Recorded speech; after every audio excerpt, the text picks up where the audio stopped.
Hey there, horror movie tea sippers. The following podcast will contain spoilers for the movie we are about to review. If you have not seen the movie and do not wish to have anything ruined prematurely, then please do not continue to listen until after you have seen the movie. And welcome to the Horror Movie Tea Podcast.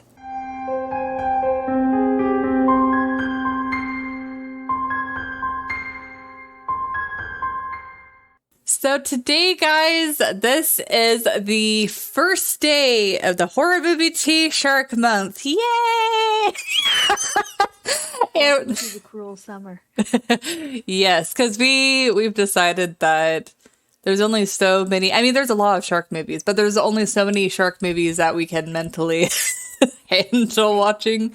So we might mix it up with some water movies, like, movies like Piranha or just like scary water movies. So, yeah. But anyways, to kick off this month, we are doing Jaws 2. So, but before we do that, let's get into tea. I am drinking Plum Deluxe's white tea break blend. I love it. Love it. Got the melon. Yes.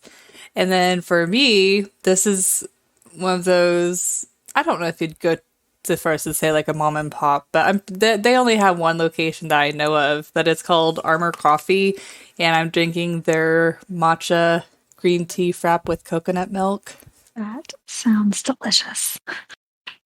Like, this beats Starbucks, like, for real. Like, I've had Starbucks like so many times, but this one is just so creamy and so flavorful, but it's like not, I don't know, it's just delicious. Baby voice. I don't know. I am so tired. Like I drink a good amount of this, and it's like the sugar has hit me, but the caffeine has not. So it's just this really weird.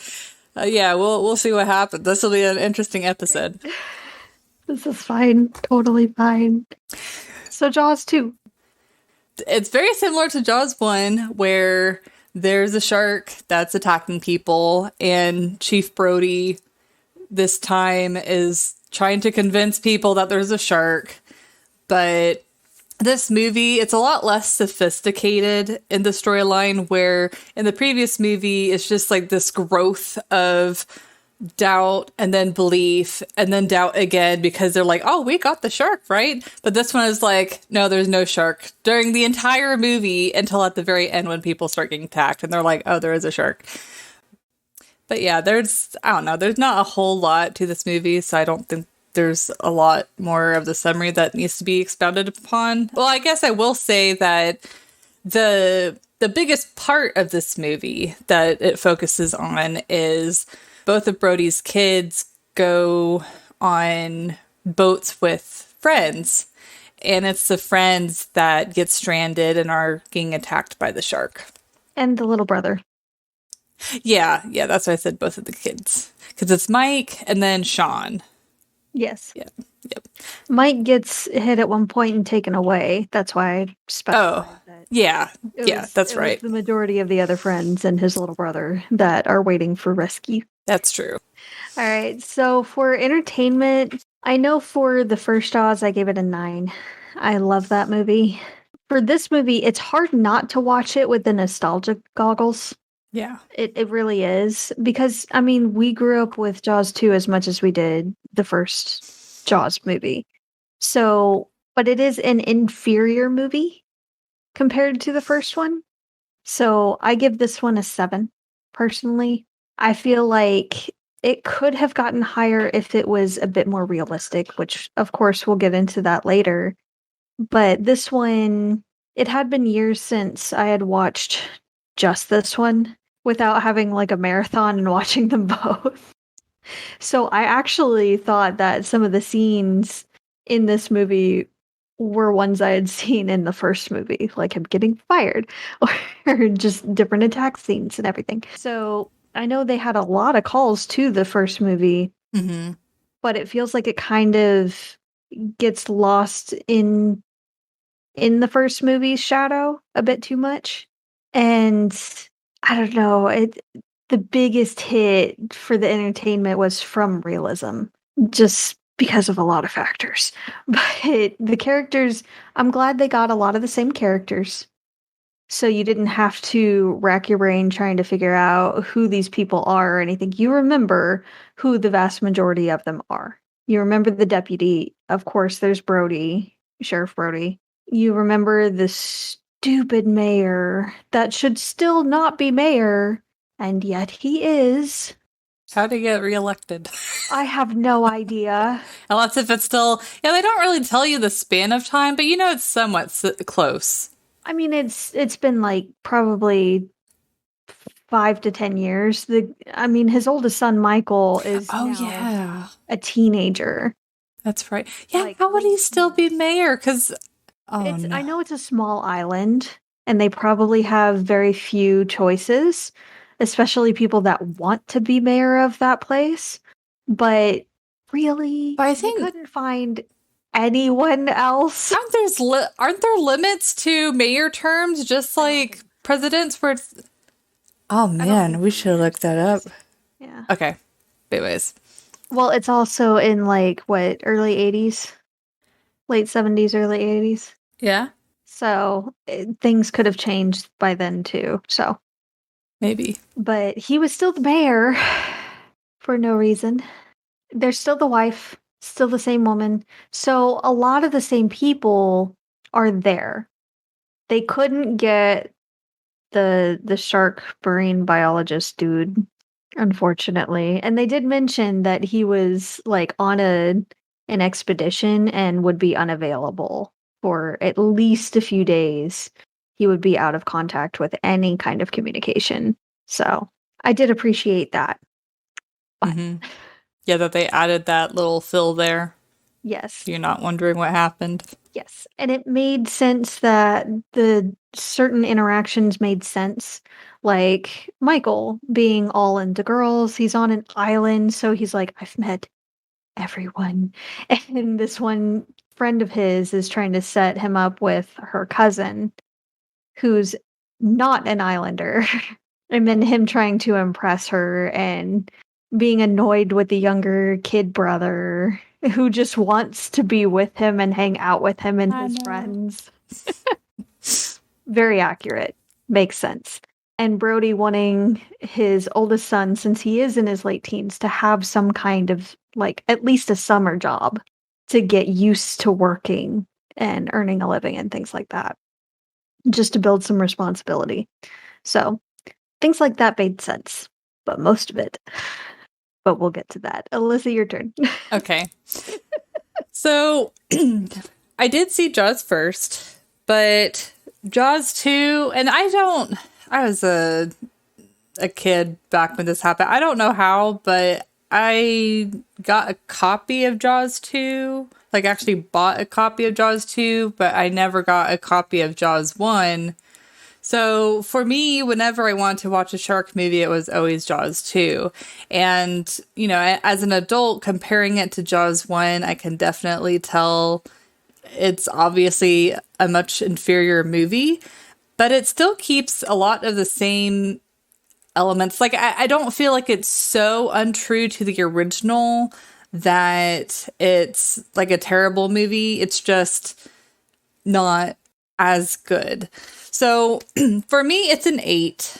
And because even though it has some parts that are unrealistic, it's still extremely entertaining for me. Like it's almost like some of the kills are so ridiculous that it just makes it funny. And you don't lose, but it's like they keep it the effects are just good enough that it still keeps you in the movie. And oh man, it's just, I will say they show the shark way too much, but at the same time, it's like, I think the reason why they made that decision, actually 2 reasons, I believe. The first reason is the shark was actually cooperating a little bit more, so it was easier for them to show, because keep in mind, in the original Jaws, they're supposed to show the shark a lot more, but it's because it kept having mechanical issues. And honestly, It worked for them though. it did. And I think that, you know, that's what made the movie so iconic. But I feel like Jaws 2 is more in line on what his Spielberg's vision was for Jaws 1, even though it's not what people find iconic about the movie. But He wanted it to be. yes. But also, I think the other reason, too, though, is in the first movie, at the end, we've already seen the shark. We know what it looks like. There's no point pretending it's not a shark. So I think also it would have been kind of silly for them to hide the shark a lot and like be like, oh, no, it's not really a shark. Because it would have repeated or been too close to repeating the first movie.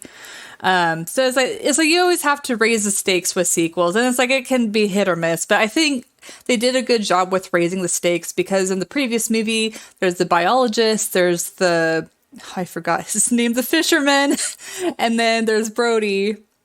Yeah, I really should know his name, but we're just gonna move on. I know he got eaten. Yeah, he was shark food, and then Sang the drinking song. yes, but in this one, the stakes are raised because it's all of these kids, and it's kids that they kind of showed in the beginning of the movie, and you kind of built a little bit of a relationship with. You know how they relate to the other characters, and I do like the little bits of detail that Spielberg adds with the characters. Now, I haven't read Jaws 2, the book, so I don't know how it compares to the book. I can just say from, you know, Jaws and Jaws, the book, but the little details of, you know, giving his son a job and going through all these little minor things where it's like the movie didn't outright say, oh, character development. They just add these little sprinkles here and there that kind of fleshes out the world a lot better. And so it's like, for me, this isn't a bad movie by any means. No. But it's not... it does not compare to the predecessor. So that's why it's definitely a movie that I will watch over and over again. But if anyone ever told me, like, what is the best shark movie, it's not.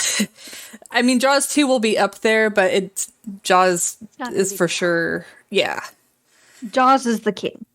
Yes. Yes. And also, okay, so I might be going crazy here, but whenever I was rewatching it this time, I was like, the boat in the beginning of the movie, was that the boat that Brody and them were on? I think it was. So. You don't think so? I don't think so. Oh, I thought it was. Well, that one also kind of exploded. So. Well, but a lot of the boat was already sunk, though. So I would... Because the boat was still in pieces, or at the bottom. The boat that they showed was in pieces. I don't know. I'll have to watch it again and pay a bit closer attention. I don't think so, though. Oh man, yeah. We'll have to take a picture and compare. But yeah. So it's like just to wrap things up for entertainment, because I don't have a whole lot else to say. I think I said the majority, but it's like, even though this is the sequel, I don't feel like they were any lazier with like development or fleshing things out or trying to do the varied shots. Like the music is amazing, just as awesome as the original. The camera work and the special effects I thought were awesome. The only thing that I find was maybe slightly anticlimactic was how the shark died. Having it is like... Oh, that was a bit ridiculous. Yeah, it was like, you know, in the first movie, big explosion, and that's how the shark died. And now this one is like, little explosion and fire. Like, it didn't live... That super dated, like, bolt of electricity. Yes. Well, the fact that they raised the stakes by the kids, you know, more people being in danger and a lot more people that we kind of care about dying, then to have it die like that, it just, it just didn't feel right. It was just very disappointing, but it was an interesting kill. The fact that he was banging on the wire to attract him, which, I mean, we know from sharks they're interested in like sounds and stuff like that. So it's like it was an interesting idea, but not for the final kill. Just No. yeah, like I could picture it on him trying to do that, but then the shark like is like misses a wire or something, and then they lead to like an even better kill. But that's just my thoughts. Yeah. So, what you said about them showing the shark more, I feel like they showed it a bit too much. I feel like, one, it's not realistic, but Yeah. two, with most of those kinds of sharks, the biggest fear is when you can't see it. You don't know where it is. And they usually stay further under the surface. Seeing the fin above the water is actually not normal hunting behavior. Yeah, great white sharks breach. Yes. So they go way down and then they hit their prey coming up at it. So for it to just skim the surface and eat a person that's not how that shark do. But that is more on the realism scale. Though I think the reason why they did it like that is, I mean, it honestly could be their naivety to actual shark behavior, but also the mechanical shark, unfortunately, it can't do that. There's not really a good way to simulate that in a movie setting. I get that, but we've said it before on multiple other movies, and I stand by it. One of the scariest things in movies like this is when you can't see what's attacking. Yeah. So it's almost like when there's a spider and you lose sight of the side or the spider and you don't know where it went. It's like that. Though So don't show it quite as much. You can still show it here and there for sure. Don't just leave it out altogether. But just dial it back a little bit. I want like an in-between from the first movie and this movie. Yeah, like especially there's some scenes that was really unnecessary to show the shark. Like for example, whenever he's attacking the boat in the beginning, and you see him like pushing and stuff, like they could have totally just showed him like had him attack from the bottom or something like that, and then like grab her. Like that would have been, because that for me was kind of a stupid scene. But I will say the one scene that I felt was advantageous that they showed the shark is the second dive scene where they're trying to catch lobsters and they're taking pictures, and that sudden, like, that's how you do a jump scare, because you know the shark's in the water, there's no sign whatsoever that's even near them, and then the guy's just swimming, and then all of a sudden in the corner just like that scene still gives me anxiety. I'm just like, oh, I know it's coming. That's why I don't dive in murky waters like that. You can barely see low visibility there. I don't dive in waters like that. When I dive, it's got to be crystal clear freaking water. Yeah. If there's a shark there, I want to see it coming at me. I'm still going to freak out either way, but I'd rather see it coming, you know? Mm-hmm. But yeah, that's a really good scene. I honestly think it's one of the best scares of the movie. Yes. That's definitely one of the best ones. Yeah.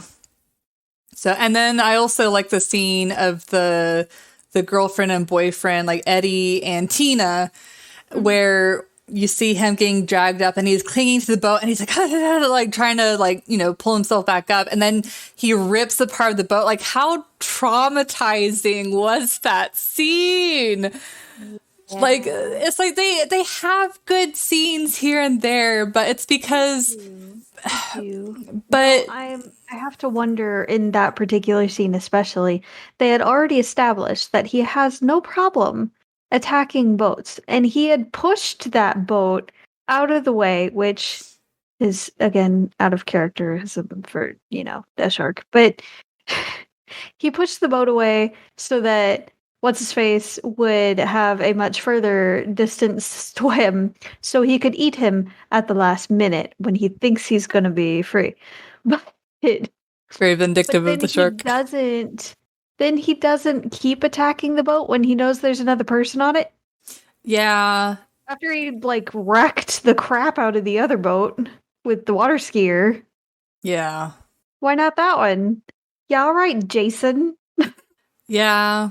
But it's it's weird. It's like this movie has so many scenes with the shark that you get more of a this is my favorite scene. These are really bad scenes. While in the first movie, since they're more spread out, you don't really get that as, but I don't know. It's kind of a weird concept, but either way, I think overall it's worth seeing, but it's just an inferior movie to the original. You can't beat it. So this would be best seen right after the first Jaws. Mm-hmm. Watch them together. Have a marathon and watch them together. That's my thought. But let's go ahead and move to the Yes. I will start first. Yes, please. So for realism, at least with the original movie, and we're just gonna keep comparing. It's a sequel, guys. Sorry, gotta compare. But especially since it's literally picking up the storyline until after, it's you can't just look at the movie by itself.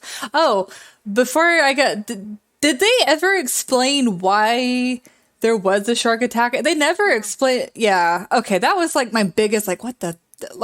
Not only did the one freak phenomenon happen, it's what's in the water at this island?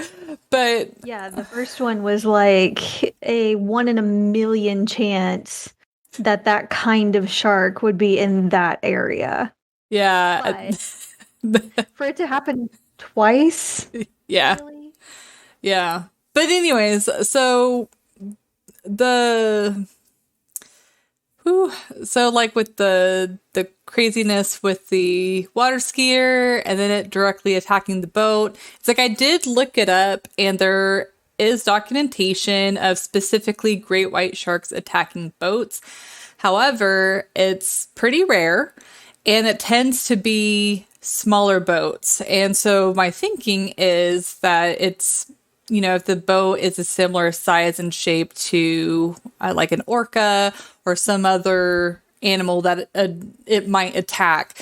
Because I know one story, it was a lobster fisherman, I guess you would call him.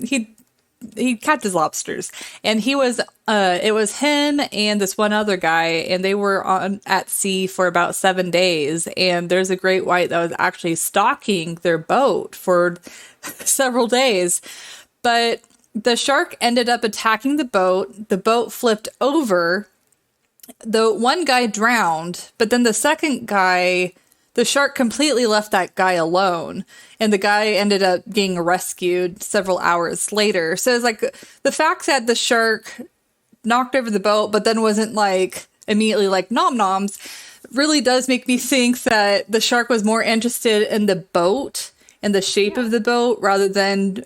And that makes sense. It looks somewhat like something it would eat normally, and then when it realized that it wasn't, it's oh, I wasted my time.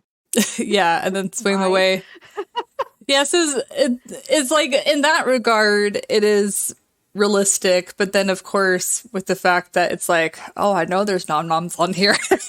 And then he continuously attacks, which I feel is a lot of exertion for a shark. It's there's fish all around the sea, and he's no, you in particular is what I want.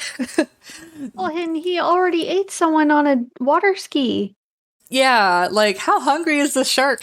Because it's predators in particular, they tend to only eat once every couple of days if they're lucky. They have very slow, yeah, and I think it was a statistics for lions. Only 1 in 10 of their attacks actually are successful. So predators, they actually don't eat very often, but that's important because it keeps the food chain in line. Because if predators ate 3 times a day, like, people do, that would be bad. That would be really bad. Yeah, that would be a huge problem population-wise, and it keeps the ecosystem in check. And Yeah. that makes sense. And that's one of the reasons why sharks tend to be more opportunistic instead of, actively searching for people to nom nom. Yeah. Yeah, they typically swim very slowly to conserve energy. So that way, if an opportunity does arise, they have the energy that they need to be able to attack. And They have the capability of swimming very, very fast, but it's generally in short bursts yes. for an attack. Yeah. And it's like, if you think of like the lion example of them not always being successful, it's like, of course, with sharks, you can think very similarly, like the prey's running, is like they don't want to get killed. So I would imagine a somewhat similar statistic, which is the whole point on why great white sharks breach, is they're trying to catch the prey by surprise before they run away. But it's like there has to be times where the shark maybe misses a little, and so then it can like swim away. So it's like the shark has to conserve enough energy so that way if it misses a few times, it can still have enough energy left to actually attack the prey that it can eat. But anyway, so with all that being said, I would give it a 4. Or I don't know. It's like I'm debating between a 3 and a 4. 3.5. There we go. Happy middle. Just there's some super ridiculous kills. I think it still adds to the entertainment, but it definitely takes a huge hit to the realism for sure. So, but that's all I got. So I give it a 2. And because the shark is not realistic at all.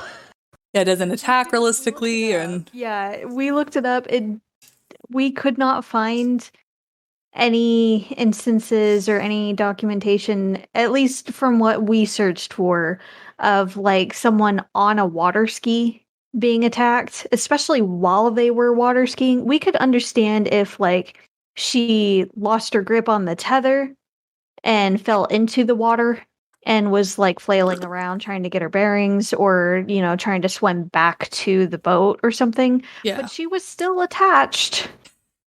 She was still hanging on, having a grand old time, and then the shark says F you in particular and eats her.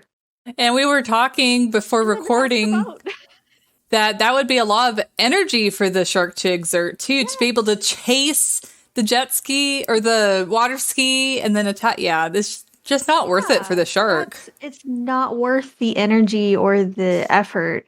So then it attacks the boat, and then the lady thinks that the best course of action is to pour gasoline over everything, including herself, then get the flare gun. I mean, if you're gonna do the gas thing, at least pour it over the shark and just the shark, or like over the boat, away from the boat, on the shark, the thing attacking your boat. But no, she pours it over herself too. I know she's in hysterics, but come on. Then boat go boom. And they're like, oh, this sounds like an unfortunate accident.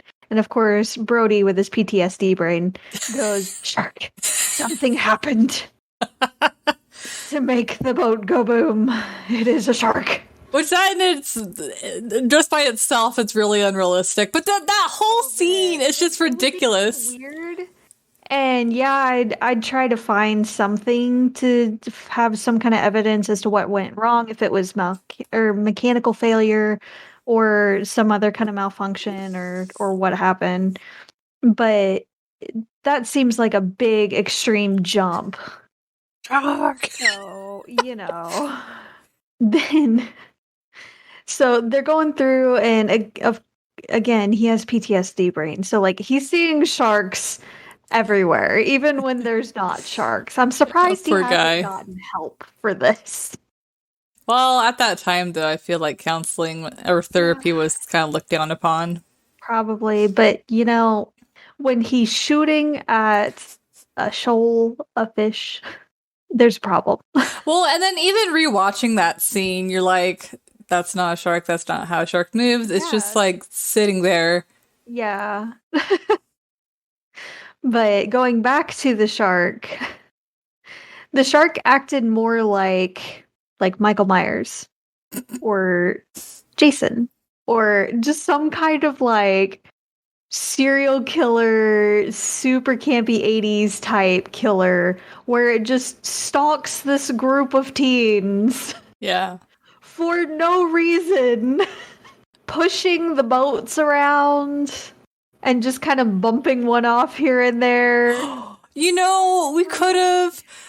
What I want to know, I mean, okay, I want to know if the shark killed all of the ones that weren't virgins anymore. 'Cause that would follow the trope. Because Tina would have been dead. Oh yeah, yeah, that's right. That's right. For sure. But it like they could have replaced the music with and it would have been the same effect. Like he just stalking them, not acting like how a shark hunts at all. And it just took me completely out of the realism scale. When he pushes the boats around to cause chaos, but doesn't quite eat any of them, that's when I'm just like, okay, you know what? And how much, and so much energy, just, I don't know, it doesn't make any sense for a shark to do that. It really doesn't. Then, with how the shark dies, they had made it a point earlier in the movie when boat went boom and they were dragging that area. They found that power line. Yeah. Closer to the island. And they made it a point to say, you don't want to cause a blackout for the whole island. They never said. So when he made the shark go boom, Oh, no. what happened to the power on the island? That's a good question. Curiosity. I'm also wondering while Brody was on his way to go get the kids after they found Tina, why didn't he just have his wife and Tina get on that other boat that they flagged down and take Deputy What's-His-Face with him? Because Deputy What's-His-Face drove that boat a lot better than Brody did. He definitely knew more what he was doing. And he also knew the area because he was on that boat fairly frequently. They also made that a point. So why did he decide, you guys go back, I'm going on alone on this boat that I can barely drive myself? I honestly think he might have, and this is just speculation, but I think he might have done it because if it was a shark involved, he knew that it's possible that the boat might sink and that he probably didn't want to put more people in danger. That's just pure speculation. But yeah, it is so weird for them to make it a point for them to say the deputy is so good on this boat, and then they're like, okay, deputy goes away now. Well, and the deputy is just like, this is fine. After he made a big stink on the dock of, I've already signed for this boat. Yeah. You're not technically the chief anymore. I can't let you take this out on your own. Well, I guess I'll go with you because they can't fire us both. So, why are you just letting him go off on the boat on his own? Yeah. Yeah. He can't drive well.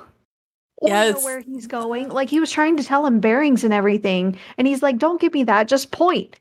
I'm sorry. Yeah, It's easy to lose direction out there. Yeah. Yeah. Everything looks exactly the same. Yeah. So take the dude with you. Also, since the shark ate the helicopter, and the shark ate a helicopter, they don't necessarily know what happened to the helicopter guy, so I guess after a while, they could send someone else out there just to kind of do some recon. and see what happened and everything, but that's potentially hours to days away.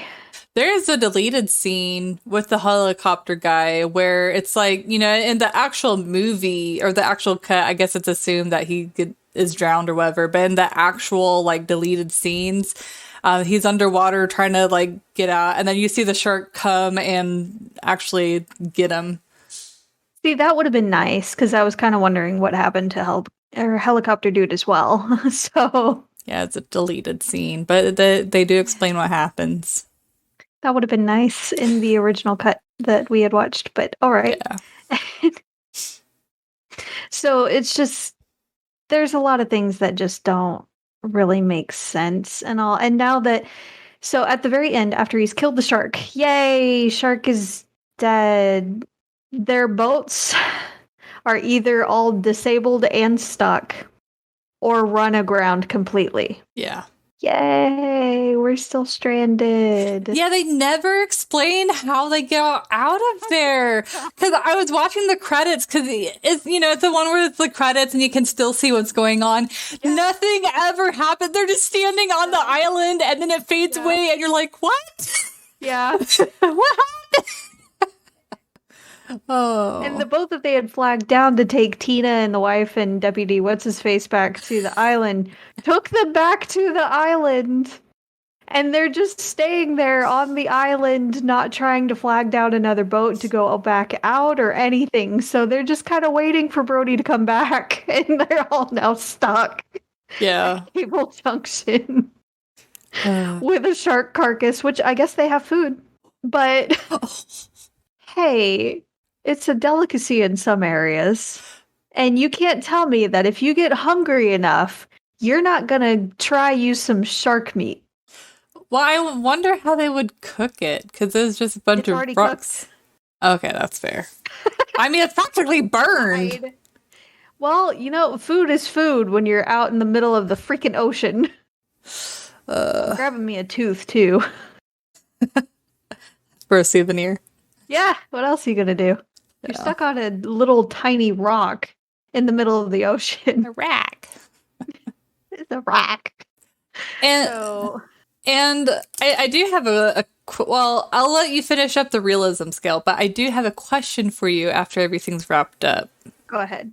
Okay, so for like Jaws, like the original Jaws, I get a lot more horror-ish vibes with that, but with this movie, it feels, I mean, there's definitely some I'd consider scary scenes, like the underwater scuba diver thing, ooh, but like it seems a lot more action-y to me. I don't know.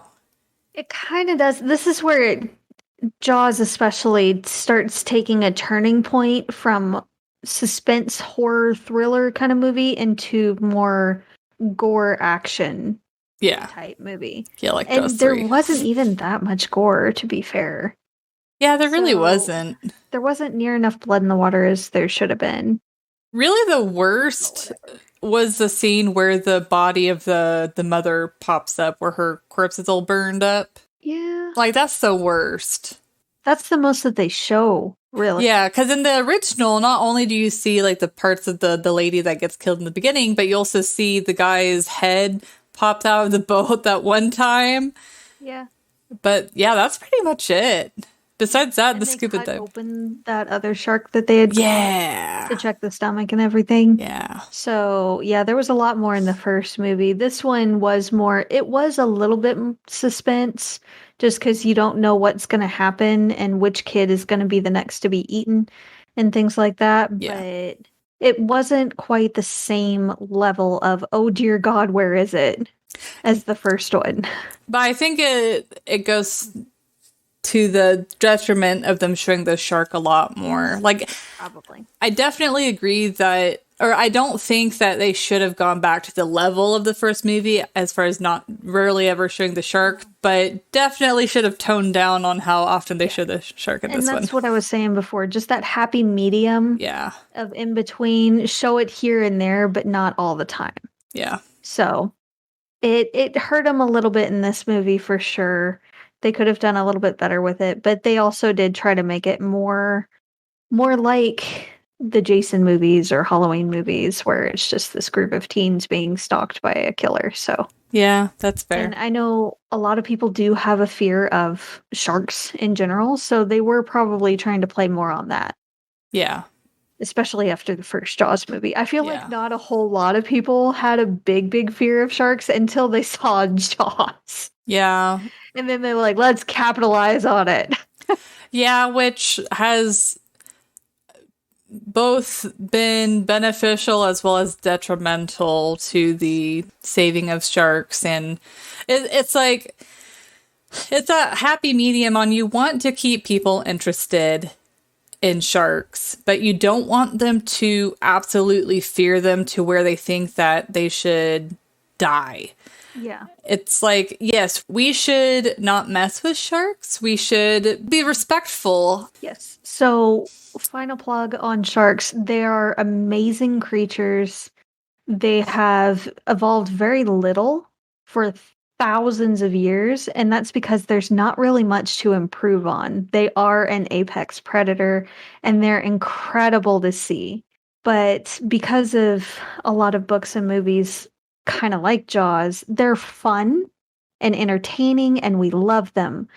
But they don't really show sharks in a very good light. To Yeah. be honest, there aren't really that many shark attacks each year. I know it seems like a big number when you look up the statistics and everything, but there really aren't technically that many. Yeah, out of the millions of people that go into the ocean every single year compared to the amount. And then also, someone had made a good mention that I thought was interesting on like, even if you get attacked by a shark, you have about an 85% chance of living Yes. from it. So it's like, even if you do get attacked, yeah, it's like the shark is just curious. It's just trying to figure out what you are if you're a part of the food chain. But the majority of the time, it's like, oh no, you're not a part of the food chain. They take a bite out of curiosity and they're like, eh. Yeah, it's like they don't have hands. Like their mouth, not only is their instrument for like eating food, but it's also their hands. It's like it's all in their explore. Yeah, all in their face and their nose. That's where all of their senses are. So they have to use their mouth to figure out what's going on in their world. It's like an infant. What do they do? The teeth. To explore or Nom-nom. or if they're curious or something, it goes right in the mouth. Yeah. That's what sharks do. They can't just pick something up and look at it on the side of their head with their one eye. Mm-hmm. So they have to taste everything because that's their main drive is food, because that's how they survive. And sharks are surprisingly intelligent creatures. So it's like they don't look at a food source and they're not like a big dumb animal that's like, food, need to eat, you know? Yeah. And it's like, no, they are very calculating animals, not vengeful or vindictive or anything like that type of calculating. They're just like calculating on, you know, what is the best way for me to survive. And you know, it's like they're just trying to live their life like everyone else. So they are amazing creatures. Unfortunately, some of them have been pushed to the endangered list. Quite a few of them, unfortunately. Yes. And more are joining them, unfortunately. So if you want to get involved and all, there's plenty of different programs to look up and become part of the movement to help save some of them. Yeah, it's like we watch these movies to not only because we both love sharks, but and we really enjoy these movies just in general, but also we want to, it's like, I think Shark Week is kind of a hit or miss because they have some documents that put sharks, I feel like, in a worse light than they really should be. So it's like we rate and review these movies for fun, but it's also to give ourselves an opportunity to give a stance on these creatures and help be advocates for them. And because it's like if we don't have sharks in our world, that's going to really mess up the ecosystem for sure. Like we need sharks. They are Amazing creatures, guys. If you don't know much about sharks, please, please, please go look up some information about sharks. They're incredible. And it's like, even if sharks aren't your thing, it's like, for example, spiders aren't Jess's thing, but we need spiders. We need spiders. So it's like, even so even if you're not a fan of sharks, they do play a key role in our ecosystem. And I think that, if you don't want to support sharks, that's one thing, but at least don't actively buy things that would be detrimental to them, like anything with their fins, because I know a lot of like fin soup, and that's a huge delicacy in some areas, and it's a huge problem. Yeah. Now, a lot of the teeth that you see are shed teeth. Yeah, they shed them pretty much every time they eat. Oh, all the time. Yeah. All the time. It's like us and hair. Yeah. We're always shedding hair, and they're always shedding teeth. Yeah. So that's pretty much everything I have. Yeah, I'd be interested to know what you guys think of Jaws 2 compared to Jaws 1. It's completely possible that we have nostalgia glasses on, or especially me have some nostalgia glasses on. And I'd be really interested to see what your opinions are on like what you guys would rate it from our 1 to 10 scale. It's like, is it a movie that you'd go back to over and over, or would you just watch the first one? So let us know what you guys think, and if there are any other movies that you would like us to watch and review, especially for like Shark Week or The Cruel Summer, then please let us know. And in the meantime, guys, stay safe and stay spoopy. Bye.